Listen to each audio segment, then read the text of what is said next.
உதவின்னு கேட்டு வரவங்களுக்கு உதவி செஞ்சார் ஒரு பெரிய ஆள். ரைட், ஒரு சைடு ஓகே.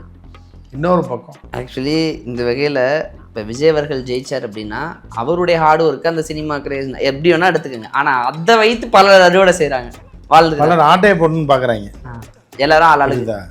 அதாவது விஜயே கம்பிக்குள்ளே கையை விட்டு புளியோதரை வாங்கும்போது அதை கையை விட்டு இவங்க எடுத்தீங்கன்னு பார்க்குறாங்க. அதை பயன்படுத்தி அவர் வந்து இன்னும் உதவி செய்கிறதுக்காக அமைச்சரானால் நல்லாயிருக்குன்றதை தாண்டி துணை முதலமைச்சரானால் நல்லாயிருக்கும். ஆமாம், துணை முதல்வர் தான் அடி போட்டிருக்காரு இப்போது. ஸோ இப்போ துணை முதலமைச்சர் தான் கேட்குறாரு. ஏன்னா அவங்க அம்மா சொல்லிட்டாங்களாம், இப்போ நீ அரசியலில் இறங்கு, அதை பற்றி பிரச்சனை இல்லை. சும்மா நம்ம வீட்டு சுவாதத்தை தின்னுட்டு எம்எல்ஏன்னு போயிட்டு இருந்தேன்னா வேஸ்ட்டு, அது ஒன்றுத்துக்கு வேலைக்கே ஆகாது. நீ வந்து அமைச்சராகணும். அப்போ ராகவா சொல்லியிருக்காப்புல, அமைச்சர் வேண்டாம்மா, துணை முதலமைச்சர் கேட்கவாம்மா. அந்த தம்பி தருவாரான்னு. இல்லைம்மா, நம்ம ஆட்களை வச்சு கோஷம் போட்டு பேட்டி ஈட்டி கொடுத்தோம்னா கூப்பிடுவாப்புல அப்படின்னு தப்பாக நினச்சிருக்காங்க. விஜய் மட்டும் இதை பார்த்தாப்புலன்னு வைங்க. இந்த ப்ரெஸ் மீட்டை ராகவா லாரன்ஸ் கொடுத்த ப்ரெஸ் மீட்டு, கூட போட்டவன் கோஷம், வருங்கால முதலமைச்சர், தற்போதைய துணை முதலமைச்சர், வருங்கால ஜனாதிபதி முருகேசன் அந்த ரேஞ்சுக்கு கூவியிருக்காங்க. ஏன்னா அந்த அளவு செஞ்சுருக்காருல்ல நிறைய ஏழைகள். சரி, இப்போ திருச்சி இடைத்தேர்தலில் ராகவா லாரன்ஸ் அவர்கள் களமிறங்க வர. ஏன்னா இப்போ இந்த நாயோடு ஒப்பிட்டு பேசினதுக்கு பிறகு பயங்கர சர்ச்சையாக மாறுது, பயங்கரமாக நெகட்டிவ் கமெண்ட்ஸ்கள் வருது சார். தாவேகா சார்பில் போட்டியிட வாய்ப்பு இருக்கிறதா, அல்லது ஒரு வாயில் செருப்பை கவ கொடுத்து இன்னொரு செருப்பில் அடிப்பாங்க? லாரன்ஸ் இல்லை, திருச்சி சீட்டு கேட்குறவன சொல்கிறேன். ஒரு பேரு சென்னைக்கு வராரு, மறைக்காயம். யார் இவர்? சார் வணக்கம் சார். வணக்கம் நந்தா. இப்போ தமிழ்நாட்டு அரசியலில் தமிழ்நாட்டு அரசியல் தான், ஏன்னா இந்தியா முழுக்க அப்படி நம்ம பொதுவாக சொல்லிட முடியாது. தமிழ்நாடு வந்து எல்லாத்துலேயுமே முன்னோடி, எல்லாத்துலேயுமே நம்ம வரலாறு, கலை, இலக்கியம், பண்பாடு, பண்டமாற்று முறையில் ஆரம்பித்து நம்ம எதை போர் மரபு எதை எடுத்தாலும் தமிழ்நாடு முன்னோடி, தமிழன் முன்னோடி, தமிழன் வரலாறு அந்தளவுக்கு மிக பெருசுன்னு நம்ம பெருமை கொண்டாடுவோம். ஸோ அந்த வகையில் தான் கலாச்சார சீரழிவா, போதைப் பொருட்க அதிகரிப்பா, வித்தியாசமாக நடக்கிற கிரைம் விஷயத்துலையும் நம்ம முன்னோடிங்கிற அளவுக்கு நிறைய நடந்துகிட்டு இருக்குது. நம்ம வந்து டெய்லியும் பேசிகிட்டு இருக்கோம் சார். இப்போ அரசியல் புதுமை யுத்தத்துலேயும் முன்னோடியாக தமிழன் வரப்போகிறாங்கிற மாதிரி சினிமா நட்சத்திரங்கள் எல்லாருமே 4 படம் ஹிட்டு கொடுத்தா பிரதீப் ரங்கநாதன் அடுத்த சிஎம், டக்குன்னு நம்ம அவரெல்லாம் விமர்சித்து பேச முடியும், நாளைக்கு அவர் முதல்வராகலாம். ஸோ அந்த அளவுக்கு எல்லா சினிமா ஸ்டார்ஸும் அரசியலில் குதிச்சிட்டாங்க. இப்போ மினிஸ்டர்களாகவும் இருக்காங்க. இப்போ டக்குன்னு ராகவா லாரன்ஸ் மாஸ்டர் நிறைய பேருக்கு உதவிலாம் செய்வார், உதவி செஞ்ச சின்ன வயசுலேருந்தே பார்த்துருக்கோம்ல சார். இப்போ டக்குன்னு அவர் வந்து அரசியலுக்கு வரணும் அப்படின்னு ஆசைப்பட்றாரு. அவருக்கு அரசியலுக்கு வர்றது தப்பு கிடையாது, அவருடைய விருப்பம் இல்லையா. கருத்து மக்கள்கிட்டே கேட்குறாரு, மக்கள் வர சொல்லியிருக்காங்க அப்படின்னு சொல்கிறாரு. அடுத்து அதை இன்னொரு நாள் சொல்லுவேங்கிறாரு. இப்போ அதில் ஒரு பிரச்சனை இருக்குன்னு சொல்கிறாரு. என்னதான் சொல்ல வராரு, எதுக்காக இப்போ திடீர்னு கோதால குதிக்கிறாரு? இல்லை, அதாவது இப்போ என்ன அப்படின்னா, மார்க்கெட் இல்லை படத்தில், வந்து மார்க்கெட் கிடையாது. இந்த உதவி செய்கிறதும் போலின்ற மாதிரி ஆகிப்போச்சு. 4 பேர் செய்கிறதுன்றது வேறு. பட் ஆனால் அந்த ட்ரஸ்ட்டெல்லாம் ரிஜிஸ்டர்டே கிடையாது. உள்ளே தோண்டி உள்ளே போனீங்க அப்படின்னா அது பணம் வர்ற மெத்தட் ஏற்கனவே நம்ம பேசினோம் பாலா விஷயத்தில். அதை வேண்டான்னு விட்டோம். சரி, போய் மருத்துவமனைக்கு ஒரு பிட்டை போட்டாங்க. ஆமாம், போட்டது வச்சது. இன்னும் கால் கிரவுண்டில் 4 செவரை கட்டிட்டு நான் ஒரு கிரவுண்டில் மருத்துவமனை அப்படின்னு சொல்லி சொன்னாங்க. அது என்ன ஆச்சுன்னு அவங்க ஓடி போயிட்டான். அதோட அவன் அதே டைப்பில் கொஞ்சம் ஓல்டு பீஸ் தான் யாருன்னா பாலா. அதுக்கு அடுத்து லேட்டஸ்ட்டு கொஞ்சம் ஓல்டு பீஸ் யாருன்னா இந்த ராகவா லாரன்ஸ். ஆனால் அவர் அப்படி எதுவும் மருத்துவமனையில் சொல்லியே சார் கட்டலை. பட் ஆனால் அவருக்கு அதாவது பணம் வாங்குறது, ட்ரஸ்ட்டுக்கு பணம் வர்றது, அனுப்பாதீங்கன்னுலாம் சொன்னாரே சார். பட் எனக்கு அனுப்பாதீங்க, அப்போ தானே அனுப்புவாங்க. நீங்கள் ஒரு விஷயத்தில் பார்த்தீங்க அப்படின்னா, பழைய படத்தில் 80கள் 70களில் வந்த படத்துலலாம் கற்பழிப்பு சீன் வைப்பாங்க. நம்பியாருக்கு, ராதாரவிக்கு, இந்த மாதிரி. அதுக்கப்புறம் ராதாரவி, அதுக்கப்புறம் விஜய் இவர் வரைக்கும், யார் சத்யராஜ் வரைக்கும். அப்போ கதாநாயகி ஒரே டைலாக் தான் கொடுப்பாங்க, வேணாம், கிட்ட வராத, தொற்றாத, வேண்டாம், வராத, நோ, வேண்டாம், தொடாத. ஆனால் கடைசியில் வந்து அவனே அவன் தொடாமல் போயிடுவானா, மேலும் மேலும் பாஞ்சு என்ன பண்ணுவோம், ஆட்டையை முடிச்சிடுவான். இது வந்து ரெகுலராக வைக்கக்கூடிய டைலாக். இது பண்ணாதன்னா பண்ணுன்னு அர்த்தம். ஸோ இது வந்து திரைப்படத்தில் அதை விட்டு ராகவா லாரன்ஸ் நம்ம அந்த இதோடு சேர்க்க முடியாது. இப்போ நீங்கள் எதோ சொன்னீங்களே, ராகவா லாரன்ஸ் என்ன சொன்னீங்க? அவர் என் ட்ரஸ்ட்டுக்கெலாம் பணம் அனுப்பாதீங்கன்னா அனுப்புன்னு அர்த்தம், கொல்லாதன்னா கொல்லுன்னு அர்த்தம், வெட்டாதன்னா வெட்டுன்னு அர்த்தம். யார் தான் சார் அனுப்புவதெல்லாம்? அது அவருக்கு தெரியும், வேணாம். அது உங்களுக்கு தெரிஞ்சால் நீங்கள் ஆரம்பித்து ட்ரெஸ் ஆரம்பித்து நீங்கள் கட்சியில் வந்துடுவீங்களே. சூட்சமத்தை எனக்கு தான் சொல்லி. அது எப்படி அது வந்து யாருமே சொல்ல மாட்டாங்க. அது அவருக்கு தெரியும், நமக்கும் தெரியும். நம்ம அதில் இறங்கலை, அவர் இறங்கிட்டார், அது வேறு. சரி விடுங்க. அது அது வந்து விட்டுருங்க, அதெல்லாம் அவர் எங்கேருந்து பணம் வருதுன்னு வேணாம், உதவி செய்கிறாரு அப்படிங்கும்போது எல்லோரும் என்ன பண்ணாங்கன்னா, விஜய் சார் அரசியலுக்கு வரும்போது சொன்னாங்கல்ல 400 கோடியாக விட்டுட்டு வர்றாருன்னு. ஆமாம், 400 கோடி வருமானத்தை விட்டுட்டு வர்றாருன்னு சில பைத்தியக்கார கூவைங்க சொன்னாங்க. டேய் 400 கோடி விட்டு வர்றது இல்லைடா, 40,000 கோடிக்கு அடி போடுறதுடா அது அப்படின்ற மாதிரி. அப்போ உடனே அவர் லஞ்சம் வாங்குவார்னு நம்ம சொல்ல வரல. இயர்லி டர்ன் ஓவர் 4.5 லட்சம் கோடி பட்ஜெட்டு, தமிழ்நாடோட பட்ஜெட்டு. அதை அவர் ஹேண்டில் பண்ண போகிறாரு. அவ்வளோ பணம் கை போலங்க. ஆமாம், அவர் ஹேண்டில் பண்ண போகிறாரு. அவன் அமைச்சர்கள் ஹேண்டில் பண்ணுவாங்க. புரியுதா? 400 கோடி எங்கே இருக்குது, 4.5 லட்சம் கோடி எங்கே இருக்குது, இந்த பைத்தியக்கார நாய்களுக்கு அது தெரியாது. இவங்க வந்து பெருசாக சொல்லுவாங்க. ஸோ அதே மாதிரி தான் ராகவா வந்து உதவி செய்கிறாரு அப்படிங்கும்போது, நாய்க்கு புறம் வாங்கி போட்டார், பன்னிக்கு பவுடர் அடிச்சு விட்டார், குரங்குக்கு குஸ்கா கொடுத்தாரு, இப்படிலாம் இருக்கலாம். அதுபோக ஆனால் வந்து என்னென்னா மனிதர்களுக்கு உதவி இருக்காரு, ஊனமுற்றவர்களுக்கு செஞ்சுருக்காரு, படிக்க வச்சுருக்காரு, குழந்தைங்களை படிக்க வச்சுருக்காரு. அப்புறம் இவங்களுக்கு யாருக்கு திருநங்கைகளுக்கு செஞ்சுருக்காரு. இப்படி ஸ்கூல் ஃபீஸ் கேட்டிருக்கிறவங்களுக்கு ஹாஸ்பிட்டல் எமர்ஜென்சி எல்லாம் சிலருக்குலாம் உதவி இருக்காரு அப்படின்ற மாதிரி சொல்லுது. ஆனால் அவருக்கு எவ்வளோ உள்ளே வந்ததுன்றதுக்கு இல்லை, அது அந்த அப்பாவிகளுக்கு தெரியாதுல்ல.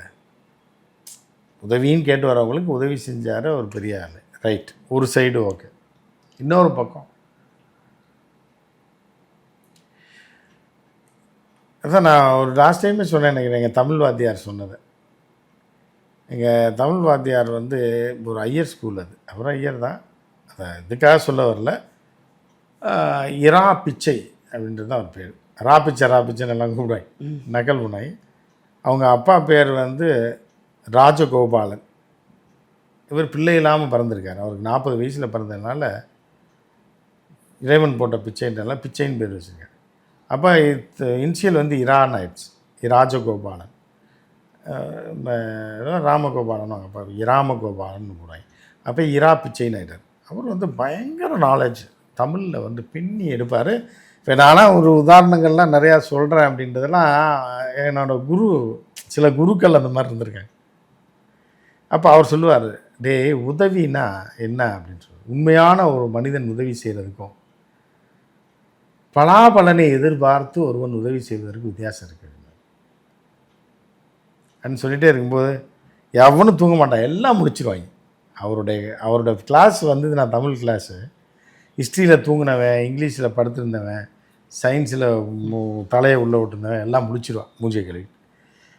அப்போ அவர் சொன்ன உதாரணம் என்ன சொன்னார்னா, ஒரு வயசு பிள்ளை, ஒரு 16 வயசு பொண்ணு தாவணி கட்டியிருக்கு, தலன்னு இருக்கு, ஓடி வருது ரயில்வே ஸ்டேஷனில். ஓடி வந்தபோது வண்டி கிளம்பிடுது, பின்னாடி ஒருத்தன் துரத்திட்டு வராங்க. டப்புன்னு ஃபஸ்ட் கிளாஸில் ஏறிடுது. அந்த காலத்தில் ஃபஸ்ட் கிளாஸ் ரூம் மாதிரி இருக்கும், ஒரு கதவை திறந்தீங்கன்னா உள்ள ஒரு ரூம், அவ்வளோதான், வேறு யாரும் ஏற முடியாது. பழைய ஃபஸ்ட் கிளாஸ் அது 1960களில் இருக்கும். அப்போ வந்து ஓடி வர்றது ஒரு பணக்காரர் உள்ளே உட்காந்துருக்காரு. அவர் அப்படி கையை கொடுத்து வாமான்னு தூக்குறாரு, காப்பாற்றிடுறாரு. ட்ரெயின் கிளம்பிடுது, விரட்டிட்டு வந்தேன் போயிடுறான். என்ன அப்படின்னு கேட்கும்போது, சார் என்னைய ஒருத்தர் வெட்டிட்டு வர, வாமா அவனே வெட்டிட்டு வந்துட்டாரா, ஆமாம் வண்டியில் ஏறுமா நான் பார்த்துக்கிறேன். இன்னும் அடுத்த ஸ்டேஷன் வரும்போது டிடி வராரு, சார் இந்த பொண்ணுக்கு எவ்வளோ ஃபைனு. அந்த பொண்ணு கையெடுத்து கும்பிடுது, காப்பாற்றினது கையெடுத்து கும்பிடுது, அடுத்து காலில் விழுந்து கும்பிடுது. காப்பாற்றினது மட்டும் இல்லாமல் ஃபைன் கட்டி எனக்கு டிக்கெட்டு வாங்கி பண்ணியிருக்கீங்க இல்லையா, ரொம்ப நன்றி, இந்த நன்றி கடனுக்கு நான் என்ன செய்ய போகிறேன் அப்படின்னு தெரியல, நீ ஒன்றும் கைமாறு செய்ய வேண்டாமா அப்படின்ட்டு என்ன பண்ணுறேன்னா, அடுத்த கட்டமாக அவ்வளோதான் அவர் சொன்னது, ஒரு வேலையை பண்ணிடுறாரு. அப்போ வந்து அந்த ஆசிரியர் சொன்னார், ஆசிரியரா பிச்சை என்ன இதில் விளக்கம் என்ன சொல்ல வர்றாருன்னா, தம்பி, ஒரு மோசமான ஒரு கொடூரமான ஒரு நபர் அந்த வயது பெண்ணை துரத்திட்டு வர்றார், அது வரைக்கும் ஓகே, காப்பாற்றினார் அதுவும் ஓகே, டிக்கெட் எடுத்தார் அதுவும் ஓகே, அது வரைக்கும் ஒரு மகானாக தெரிஞ்சார். இப்படிப்பட்ட உதவி ஒரு வயது பெண்ணுக்கு இவ்வளோ உதவி பண்ணியிருக்காரு, அது வரைக்கும் அவர் செஞ்சு அவர் மெட்ராஸில் வந்து அந்த பொண்ணை இறக்கி விட்டுருந்தார் அப்படின்னா அவர் மகான். ஆனால் அவர் அடுத்து ஒரு வேலையை செஞ்சார் பாரு, திண்டுக்கல் தாண்டினோடனே. அது பேர் உதவி இல்லை தம்பி. அது என்ன ஆகுது அப்படின்னா அவருடைய இன்னொரு முகத்தை காட்டுது. அப்போ அவர் உதவி இதுவரைக்கும் செஞ்சுருந்தாருன்னா அது உதவி. இதுக்கப்புறம் செய்திருந்தது வந்து இதற்காக அவர் இந்த பெண்ணை காப்பாற்றினார். அப்போ அந்த வில்லனை விட அவர் கொடுமையானவர், கொடூரக்காரர், அயோக்கிய பைய, அப்படி தான் சொல்லணும் அப்படின்னு சொல்லுவாங்க. ஆனால் ஒரு இப்போ இதில் என்ன அப்படின்னு பார்த்தீங்க அப்படின்னா, இப்போது நீங்கள் இன்னொரு கட்சி ஆரம்பித்து இப்போ ஆட்சிக்கு வந்திருக்காங்க. ஒரு ஆட்சிக்கு வர அவங்க என்ன பண்ணுவாங்கன்னா, அவங்களோட ஆங்கிள் எப்படி இருக்கும். இப்போ எங்கள் வாத்தியார் அப்போ சொல்லி கொடுத்தது 9th 10th படிக்கும்போது சொன்ன அந்த கதை, உதவினா இதுதான்ப்பா உதவி. ஒருத்தர் எதையும் எதிர்பாராமல் அவர் ஆபத்தில் ஒருவரை காப்பாற்றுவது உதவி. அப்புறம் காப்பாற்றிய பிறகு அவர்களை பண்ணுறது வந்து இது உதவி ஆகாது அப்படின்னாரு. ஆனால் இப்போ இவங்க வேவேக்காக்காரன் என்ன சொல்லுவான் அப்படின்னா, அவன் சும்மா வாட்டிட்டு வந்தான், இவர் டிக்கெட்லாம் எடுத்து கொடுத்துலாம் பண்ணியிருக்கேன். புரியுதா? காப்பாற்றி தானே பண்ணியிருக்காரு. இப்போ உயிரை காப்பாற்றிருக்காரு. அவன்கிட்ட காப்பாற்றி தானே டிக்கெட்டை எடுத்து கொடுத்து அந்த பொண்ணை ஃபஸ்ட் கிளாஸில் ஏற்றி கொண்டு வந்து சென்னையில் விட்டுருக்காரு. அப்படின்றது தான் இப்போ 2K கிட்ஸோடைய நியாயம். அதை விட இது எந்த அளவு பெட்டராக இருக்குது. ஆமாம், புரியுதா? நியாயப்படுத்திக்க முடியும் அதுலேருந்து இதை நியாயப்படுத்திக்க முடியும். ரெண்டாவது அவங்க ஆங்கிளில் என்ன சொல்ல வர்றாங்க அப்படின்னா, இப்போ 2K கிட்ஸ் இந்த கும்பல் இருக்குல்ல, தற்கொலை கும்பலில் நீங்கள் எந்த கட்சியோடு இதை இது பண்ணிடாதீங்க. விஜய் குறிப்பாக தாவேக்காவுக்கும் இதுக்கு சம்மந்தம் இல்லை. இப்போ நம்ம சொல்கிற கதைக்கு அந்த காலத்தில் என்ன பண்ணுவாங்கன்னா, எவ்வளோ கொடூரமாக இருந்தால் ரயில்வே ஸ்டேஷன் வரைக்கும் ஒரு வயசு பொண்ணை துரத்திட்டு போயிருக்கான். போலீஸ் அதை பற்றி கவனிக்கலை. அவனை அங்கேயே பிடிச்சி முட்டி தைச்சி கையை காலை உடச்சிருக்கணும். அந்த பொண்ணுக்கு நீதி வழங்கியிருக்கணுன்றது அந்த காலம். இப்போ உள்ள காலம் என்ன அப்படின்னா, அவன் துரத்தி இருந்தான்னா கண்ட இடத்துல வச்சு அந்த பொண்ணை எப்படி பண்ணியிருப்பான், என்னென்னமோ பண்ணியிருப்பான். இவர் ஃபஸ்ட் கிளாஸ் ஏசியில் வச்சு டிக்கெட் எடுத்து கொடுத்து எல்லாமே பண்ணி கொடுத்து அந்த பொண்ணை காப்பாற்றிருக்காருன்னு சொல்லுவார். காப்பாற்றி எல்லாம் பண்ணியிருக்காரு. அப்படிங்கும்போது இவர் எவ்வளோ நல்லவர், புரியுதா உங்களுக்கு? என்ன சார் அவர் கொலை தான் பண்ணார், இவர் கொடூர கொலை பண்ணியிருக்காரு. இவர் கொடூரம் எங்கே கொலை பண்ணல, அந்த பொண்ணு சாகலையே, நல்லா தானே இருக்குது. அந்த எடுத்துக்காட்டு மாதிரி இருக்குல்ல, கொலை பண்ணதுக்கு கொடூர கொலை பண்ணதுக்கு. அப்போ அந்த ஆங்கிள், அந்த பொண்ணோட ஆங்கிள் இருந்து பார்த்தா இப்போ 2K கிட்ஸில் இந்த கூட்டம் இருக்குல்ல, தற்கொலை கூட்டம், இதுங்க அந்த பொண்ணு என்ன நினைக்கிறேன்னா, அப்பாடா நல்ல வேலை, அவன் முள்ளுக்காட்டுக்குள்ளெல்லாம் துரத்திட்டு வந்தான், இவராவது ஏசியில் வச்சு நம்மளை காப்பாற்றிருக்காரு, ரொம்ப நல்லவராக இருக்கார் அப்படின்ற ஆங்கிளில் திங்க் பண்ணுறாங்க. புரியுதா உங்களுக்கு? நீங்கள் ஒவ்வொரு காலகட்டத்துலேயும் ஆங்கிள் மாறுது. நல்லதுன்றாங்க, என்ன ஆயிடுச்சுன்றாங்க, காப்பாற்றிட்டாருலன்றாங்க, காப்பாற்றிருக்காரு, நல்லது பண்ணியிருக்காருன்றாங்க, மகான்றாங்க. அவர் சாப்பாடே போடல, இவர் சாணியாவது கொடுத்தாரு சாப்பிட்டேங்கிற கதை. ஆமாம், அந்த கதை தான் இருக்குது. அதை தான் சொல்கிறேன். அது சாப்பிடாமலே பட்டி கிடந்தது. அப்படி இல்லை, இப்போ உள்ளது அது பரவாயில்ல, உயிர் பொழைச்சிட்டோம்ல அப்படின்ற ஆங்கிளில் இவங்க யோசிக்கிறாங்க. ஸோ அந்த ஆங்கிளுக்கும் இந்த ஆங்கிளுக்கும் நீங்கள் செட்டே ஆகாது. நீங்கள் வந்து என்னன்னீங்கன்னா, பூமராக இருந்தீங்கன்னா அந்த ஆங்கிள்லேருந்து பார்ப்பீங்க, பாமராக இருந்தீங்கன்னா இந்த ஆங்கிள்லேருந்து பார்ப்பீங்க. டோமர்னு வச்சுருங்க. எது பாமர்? டோமர், பூமருக்கு அடுத்து டோமர் தான். இல்லை, நியாயத்தை பேசினா நல்லதை பேசல, பூமர் என்ன பண்ண முடியும், இப்படி சொல்கிறாங்க. ஸோ இப்படி இருக்கும்போது என்ன ஆகுது அப்படின்னா, இப்போ ராகவா லாரன்ஸ் வர்றாரு. இப்போ தான் அந்த மேட்ரு வரும். இப்போ ராகவா லாரன்ஸை நம்ம இந்த மாதிரி சொல்ல வரல, உதவி பண்ணியிருக்காரு. ஆனால் அவர் எவ்வளோ வாங்கினாருன்னு இருக்குல்ல, எவ்வளோ சார் வாங்கியிருக்க போகிறார் பாவம். சொல்கிறவங்க சொல்கிறாங்க. புரியுது? இப்போ அடுத்த கட்டமாக என்னென்ன கேட்குறவங்களுக்குலாம் அள்ளி அள்ளி கொடுத்துட்டு இருக்காரு. அதை தான் அவரை போய் இப்படி தப்பாக சொல்கிறேன். அதை தான் நான் சொல்கிறேன். அள்ளி அள்ளி தர சொன்ன கதை உங்களுக்கு புரிஞ்சில்ல? அந்த கதையில் நீங்கள் கொண்டு ராகவா லாரன்ஸை ஏதாவது தப்பாக கொடுத்து விட்றாங்க. இந்த கதையோட கரு புரிஞ்சா இல்லையா? அது வந்து எப்படி ஒரு ஆங்கிளில் பார்க்குறதுங்கிறது இருக்குல்ல, அந்த ஆங்கிளில் தான் நீங்கள் ராகவா லாரன்ஸை பார்க்கணும். உதவி செஞ்சுருக்காரு, வாரி வாரி வழங்கியிருக்காருல, அதை பயன்படுத்தி அவர் வந்து இன்னும் உதவி செய்கிறதுக்காக அமைச்சரானால் நல்லாயிருக்குன்றதை தாண்டி துணை முதலமைச்சரானால் நல்லாயிருக்கும். துணை முதல்வர்? ஆமாம், துணை முதல்வர் வச்சு தான் அடி போட்டிருக்காரு. இப்போது சும்மா எம்எல்ஏ அவர்னா சொம்ப எம்எல்ஏ ஆகிறதுக்கு துணை முதலமைச்சர் தான் கேட்டுட்ருக்காரு. இப்போ ஏன் 2 முதலமைச்சர் இருக்க முடியாதா? 2 பேர் இருக்கிறது கஷ்டம். அதனால் இப்போ ஆப்ஷன்ஸ் இல்லையா? இல்லை, அது இன்னொரு 3 மாதம் ஆச்சுன்னா விஜயே கொடுத்துருவாப்புல. வேணாம், ரொம்ப டயர்டாக இருக்குது, நீங்கள் பண்ணுற டார்ச்சருக்கு என்ன விட்டுருங்க அப்படின்ட்டு விட்டுருங்க தம்பி, நீயே எடுத்துக்க, ஸோ இப்போ துணை முதலமைச்சர் தான் கேட்குறாப்பு.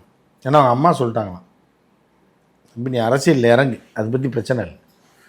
சும்மா நம்ம வீட்டு சோத்தை தின்னுட்டு எம்எல்ஏன்னு போயிட்டு இருந்தேன்னா வேஸ்ட்டு. அது ஒன்றுத்துக்கு வேலைக்கே ஆகாது. நீ வந்து அமைச்சராகும். அப்போ ராகவா சொல்லியிருக்காப்புல, அமைச்சர் வேண்டாம்மா, துணை முதலமைச்சர் கேட்கவாம்மா. அந்த தம்பி தருவாரான்னு. இல்லைம்மா, நம்ம ஆட்களை வச்சு கோஷம் போட்டு பேட்டி ஈட்டி கொடுத்தோம்னா கூப்பிடுவாப்புல அப்படின்னு தப்பாக நினச்சிருக்காங்க. விஜய் மட்டும் இதை பார்த்தாப்புலன்னு வைங்க, இந்த ப்ரெஸ் மீட்டை, ராகவா லாரன்ஸ் கொடுத்த ப்ரெஸ் மீட்டு, கூட போட்டவன் கோஷம், வருங்கால முதலமைச்சர், தற்போதைய துணை முதலமைச்சர், வருங்கால ஜனாதிபதி முருகேசன் அந்த ரேஞ்சுக்கு கூவியிருக்காங்க. ஏன்னா அந்தளவு செஞ்சுருக்காருல்ல நிறையா ஏழைகளுக்கு, அவங்கெல்லாம் வந்து கூவியிருக்காங்க. சரி சார், இப்போ அரசியலுக்கு வர்றது அவருடைய விருப்பம், அது தேர்ந்தெடுக்கணுமா வேணாமாங்கிறது மக்களோட விருப்பம். நம்ம அதை வந்து கருத்து சொல்லலாம். இப்போ இதெல்லாம் ஒரு நியாயமா, அதெல்லாம் சரி. அடுத்து அவர் பேசின பேசு தான் தற்பொழுது சர்ச்சையாக மாறி இருக்கிறது. திருநாயோட ஒப்பிட்டார். யாரை ஒப்பிடுறாரு அப்படின்னா, ஐயோ நீங்கள் தப்பாக நினைக்கிறீங்க, நான் அப்படி ஒப்பிடலை, நீங்கள் தப்பாக புரிஞ்சுக்கிட்டீங்க. ஆச்சு யாரை தாங்க ஒப்பிட்டுருக்கீங்க? திருநாயாவே பார்க்குறாரு பாருங்க, அதுதான் பெரிய விஷயம். எப்படி இந்த மனநிலை வருது? என்ன மனநிலை? எப்படி என்ன பிரச்சனை? என்ன பிரச்சனை? இல்லை சார், நீங்கள் கால அவகாசம் கவர்மெண்ட்டு கேட்குறீங்க அப்படின்னா அது அவங்க பிரச்சனை. இப்போ ஒரு கவர்மெண்ட் நடத்துகிறாங்க, அவங்க வந்து இப்போ குற்றம் இருக்குது, மக்கள் கேள்வி கேட்குறாங்க, பாதிக்கப்படுறவங்க அந்த வாய்ஸை கேள்வி கேட்பாங்க. அதை எப்படி கேள்வி கேட்கலாம்? 6 மாதத்துக்கு முன்னாடி இப்போ தானே வந்திருக்காரு. ஏன் சார் இது என்ன நியாயம்? ஆமாம், அது எதுக்கு அவனுக்கு என்ன தேவையோ அதை போட்டுற வேண்டியது தானே. அது 6 மாதம் கழிச்சு தான் போடுவாங்க. 6 மாதம் கழிச்சா? அது வரைக்கும் வெயிட் பண்ணுங்க. சரி, போய் சேர்ந்துட்டா போய் சேர வேண்டியதா? அதுக்கு என்ன? அது விதி, உங்கள் விதி. அதுக்கு என்ன? அது விதி இல்லை சார், எல்லாரும் சேர்ந்து பண்ண சதி. எல்லாரும் சேர்ந்து பண்ண சதி இல்லை. அந்த 30-35% போட்டிருக்காங்கல்ல, அதை ஆட்டையை போடுறதுக்கு எல்லாரும் பங்கு வைக்க பார்க்குறேன். பிரித்து நம்மளும் பிரித்து தின்றுவோம். ஆக்சுவலி இந்த வகையில் இப்போ விஜய் அவர்கள் ஜெயிச்சார் அப்படின்னா அவருடைய ஹார்ட் ஒர்க்கு, அந்த சினிமா கிரேஸ் எப்படி வேணால் எடுத்துக்கோங்க, ஆனால் அதை வைத்து பலர் அறுவடை செய்கிறாங்க, வாழ்ந்து பலர் ஆட்டையை போடணும்னு பார்க்குறாங்க. எல்லாரும் ஆளாளுதான். அதாவது விஜயே கம்பிக்குள்ளே கையை விட்டு புளியோதரை வாங்கும்போது அதை கையை விட்டு இவங்க எடுத்தீங்கன்னு பார்க்குறாங்க. அவராது கடின உழைப்பு பண்ணி பல வருஷம் இண்டஸ்ட்ரியில் போராடி என்ன பண்ணார். அது இண்டஸ்ட்ரியில் போராடினார் 2 வருஷம். அந்த இதில் வச்சு சின்ன பிள்ளைங்களை ஏமாற்றி வந்துட்டாருன்னு வைங்க. அப்படி தான் சொல்கிறாங்க. நம்ம அப்படி சொல்ல மாட்டோம். ஏன்னா ஒரு பெரிய தலைவர், விஜயை பொறுத்தளவுக்கு மிகப்பெரிய அறிவாளி, மிகப்பெரிய தலைவர். கொள்கை தலைவர்களை அடிப்படையாக கொண்டு அதை பின்பற்றி அவர் ஆட்சிக்கு வந்திருக்காரு. மிகப்பெரிய அறிவாளி. மாநாடுகள்லாம் போட்டார், எல்லாம் பண்ணார், எல்லாம் இது பண்ணார், தனி டீம் வச்சுருக்காரு எல்லாம். ஆனால் இவங்க போய் அதை பிச்சு திங்கணுன்றீங்க. அண்ணே நாங்களும் உங்கள் குரூப் தானேன்னு சொல்லி விழுந்ததே 2 இட்லி கட்டி சட்னி. அதை திங்கிறதுக்கு முன்னாடி நீங்கள் கையை விட்டு தின்ட்டிங்கன்னா அப்புறம் அவங்க என்னடா பண்ணுவாங்கன்ற மாதிரி இருக்குது. ராகவா லாரன்ஸ்லாம் வந்து சில பேர் சொல்கிறாங்க பைத்தியம் பிடிச்சிச்சா. ஏன் சார் இப்படி மக்களோட இப்போ தெருநாய்க்கு பிஸ்கட் போடணும், ஒரு நாய்க்கு பிரியாணி தான் பிடிக்கும், ஆமாம் பார்த்து தான் போகணும். அது உண்மைதானே? அவர் யாரை சொல்கிறாரு? நாயை தான் சொல்கிறார், திருநாயை. இல்லை சார், மக்களை நாயோட ஒப்பிடுறாரு. அது எங்கே மக்கள்னு சொன்னாரா? மக்கள் நாய்கள், இந்த நாய்களுக்கு பிரியாணி பிடிக்கும், இந்த நாய் அப்படின்னு சொன்னாரா? சொல்லலை. இல்லை, நாயை சொல்கிறாரு. நீங்கள் மக்களோட கம்பேர் பண்ணுறீங்க. இல்லை, அந்த மாதிரி தான் நாய்களை டைம் கொடுக்கணும் கவர்மெண்ட், அதுக்குள்ளே குறைச்சிக்கிட்டு இருக்குங்கிறாரு. குறைச்சிட்டு இருக்குன்னா இப்போ கேள்வி கேட்குறவங்க எல்லாரையும் சொல்கிறாரா? ஆமாம், இப்போ கேள்வி கேட்குறவங்களாம் நாயினா இன்னும் அதான் ரொட்டி போட சொல்லியிருக்காருல, ரொட்டியும் பிரியாணியும் எந்த நாய்க்கு எது வேணுமோ அதை போடுவாங்க. அது இனிமேல் தானே போடுவாங்க, டைம் கொடுக்கணும்ல. அதுதான் அட்வைஸ் பண்ணுறாரு விஜய். ரொட்டி போட நாய்க்கு ரொட்டியோ ஏதோ பிரியாணியோ போட்டு விடுங்க, கத்திக்கிட்டே இருக்குல்ல, தண்ணி வைங்க அப்படின்ற ரேஞ்சில் பேசி.